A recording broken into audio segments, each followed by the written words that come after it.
going on, everybody? Welcome into Tennessee Football Talk. Getting you guys a version from home today in the in-laws house. Actually making my way back from Thanksgiving weekend. Hope you guys enjoyed your time. Hopefully you've slept off the loss from yesterday and are feeling a little bit better about where the Tennessee Volunteers are headed than we all were last night. Believe me, it was a long night last night. I was tweeting about 1,000,000 miles a minute and was not doing it from a very good headspace. I'll just tell you guys that, but I'm sure you were right there with me. Alrighty, we got a lot to talk about on today's show. We're going to address the Josh Heupel to Penn State head coaching rumors that I've been seeing on social media. I actually had a different plan for a video today, and then I've just seen way too much discourse about this online and thought, you know what, I need to give my 10 cents on it. We got to break it down together, and this is something that at least we need to put on the show today as quickly as possible. Before we dive into them, though, make sure you subscribe to the channel. I would greatly appreciate it. Doesn't cost you anything, super easy to do, and it helps us out a ton, okay? We're trying to get to 10,000 subscribers on Tennessee Football Talk. We're trying to get there as quickly as possible. We're only like less than 400 away, and I need you guys to help me get there by at least the end of this week. So if you haven't joined us yet, make that change today. So all of this originated from a tweet from a guy who covers college football, covers the NFL as well, and it was a screenshot from Kalshi's website. Now, if you don't know what Kalshi is, it's this new thing that they basically have like betting odds and betting lines and percentages for anything you could think of. It's not just sports. It's like, Kalshi lines for who's going to be the next, the president of Zimbabwe. Like, that's an egregious example, but I think you get what I'm saying. They have anything under the sun you could want. Well, they had some updated lines and updated percentages this morning on who will be the next permanent head coach of the Penn State football team. And Josh Heupel actually jumped Kalani Sitake, the current head coach for BYU. And Kalshi actually has him sitting at a 30% chance, with Sitake sitting at 26%. And then everything just happened from there on out, okay? You had people 100% buying into this, people 100% saying, yeah, my inside sources indicate that Penn State's really, really interested. And they might be. You know what? I wouldn't be surprised if Penn State wasn't interested. I've seen some things from some Penn State beat writers over the last week or so saying that if the Alabama Kalen DeBoer, if that thing falls through, which is hilarious that Kalen DeBoer was at the top of their list, then the next thing they would do is pivot to Josh Heupel, and he would be at the very top of their board. That might be true, but I'm just here to tell you right now, okay, I don't think that there's any way that this happens, okay? Like, I get it. Tennessee fans have unrealistic expectations. All right, I get it. Tennessee fans are very hard to keep happy. I'm one of them. But you know who else is? Penn State football fans. You know how I know that? They are coming off of a season where they went to the Big Ten championship, they won a game in the college football playoff, and they fired their head coach 6 weeks through this season. Okay? So I don't think we should all just be sitting here and acting like Josh Heupel would be better off with Penn State fans than he would with Tennessee fans, because fans are crazy across the country. If you have a major college football program, if you are a blue blood college football program, and Penn State is, then you're going to have crazy fans with unrealistic expectations that believe harsh decisions need to be made. You don't think it would be any different if Josh Heupel goes to Penn State and they go 8-4 in his fifth year? You don't think he would hear the exact same things that Tennessee fans are saying about him today and last night, about how he needs to be fired, about how Tennessee needs to move on from him? No. So coaching at Penn State from appeasing the fan base side of things is not going to be any easier whatsoever. Maybe a little bit, but not drastically enough to leave something you have right now at Tennessee, which is a top 10 recruiting class, and make that change and start all over again. Okay? And so do I believe that Penn State is interested? Sure. I believe that Penn State's interested. Do I believe that Josh Heupel is interested? No. No, I do not. Okay? Now let's talk about people who say they would rather Josh Heupel just leave and take the Penn State job, because I'm not one of those people, okay? And we discussed Josh Heupel's job security on last night's show, so I'm not going to go into, turn my lamp off for a second. I'm not going to go into too much detail on that matter, but I don't think okay, that Tennessee would be better right now moving on from Josh Heupel. I think that's absolutely ridiculous, in my opinion. You have the number 8 recruiting class coming in 3 days. They sign on December 3rd.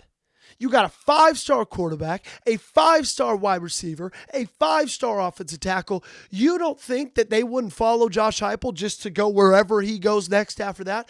This recruiting class would fall apart. Braylon Staley would leave Tennessee. Alrighty? Deshaun Bishop, maybe not Deshaun Bishop because he walked on. Pretty much any other player that you believe is worth a damn, Jordan Ross, any of these guys on the defensive side of the ball, on the offensive side of the ball, David Sanders, like all of those guys, they would pack up their stuff and they would go follow Josh Heupel, okay? And so you're sitting here. Sure, your season did not go as planned. It's in year 5 of Heupel. I don't think he should get much longer of a leash, right? I tweeted out yesterday, I think the biggest mistake that you could make is giving slack to a head coach for just how bad the program was when he took over. Okay, we've had that discussion before. You guys know how I feel about that. Josh Heupel shouldn't have unlimited job security just because Tennessee's program was in a horrible spot when he took it over. That doesn't make sense to me, okay? But the program would go right back down to where it was if you let Josh Heupel walk. Now, you could hire somebody that you feel like would do a fine job, that you feel like would be okay, but nothing's guaranteed.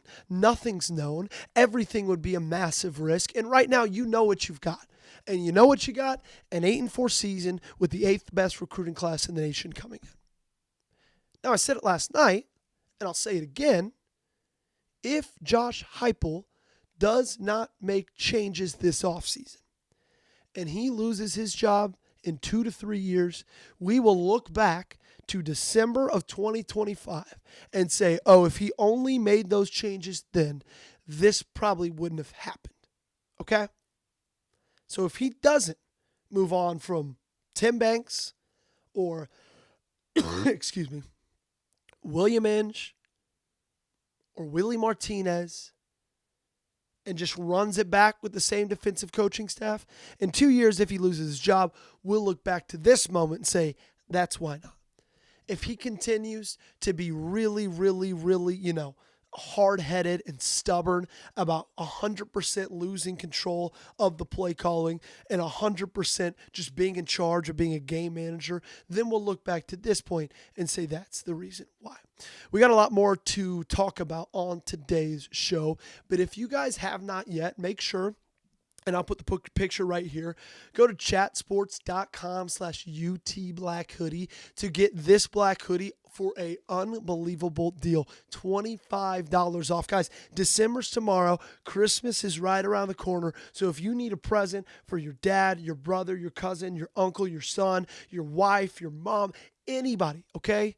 This is an unbelievable deal right now. If you go to chatsports.com/UT Black Hoodie, I'm going to put that link in the comments and description of today's video. Click on it. You can go right there, get the size, put the shipping information and your payment information, and then it's going to be at your doorstep by the end of the week. Okay? Awesome for Christmas presents. Awesome for yourself. If you just want to get yourself a gift, okay? You deserve it. chatsports.com/UT Black Hoodie. All right, let's talk about something I heard today from the film guy. If you guys are not familiar with that YouTube channel, he breaks down a lot of college football film. He really does a lot of stuff with Tennessee. He talks about Tennessee a lot. I think he knows how good this fan base is, and they're probably a decent bit of his viewership, because if you don't know this, you can look at YouTube analytics and even see geographically where the majority of your viewership is coming from. So I guarantee you there's a big red bubble in Knoxville, Tennessee. Anyway, I digress. He talked a lot about Josh Heupel and where Tennessee goes from here after this season, okay? And he said a lot of really good things to me. He was like, Josh Heupel being the, offensive play caller, and even if you don't think he's 100% calling the offensive plays, he has a massive hand in it. It's not 100% one person, okay? It's not 100% Joey Halsey. It's probably not 100% Josh Heupel. It is a group effort. It is a team effort. Anyway, I digress. Brooks Austin said, if you believe that Josh Heupel is calling those plays. He's got so much to worry about with the offense. He does not have time in the day to also be a quality assurance person on the defensive side of the football. So he's got to trust whoever his defensive coordinator is just to be the head coach of that defense, right? That is Tim Banks' defense. So he can either fire Tim Banks, get a new defensive coordinator in here that he believes he can trust, or give up offensive play calling duties, minimize his role on that side of the football, which I don't know if that's the best case scenario. But in that way, he can at least get a look and have a big hand in this defense and the way they're performing, because we all know it is not good enough. It's not good enough. Okay? A name he threw out there, and we'll probably break it down a little bit later on today's, on the channel in this week. But DJ Durkin, who a lot of people thought Auburn was going to hire as their next head coach. He's been the interim head coach. They hired Alex Golesh today. More on that probably tomorrow. A lot of people think he's not going to want to stay at Auburn after, they didn't hire him for the head coaching job. And so that's a guy I think I'd be very interested in Josh Heupel going out and taking a swing at. It's going to be a busy week. It's going to be a lot that happens. Obviously, you got signing day in the middle of it. I'm going to keep you updated as much as we can. This is the last of the at-home videos for this week. Okay, we'll be back in studio. Don't you worry. And we got a full week coming at you, okay? So don't go anywhere. Stick by the channel. Subscribe. And we're going to keep you covered as best as we can. All right, I'm going to get out of here. Y'all have a wonderful rest of your day. We'll see you tomorrow.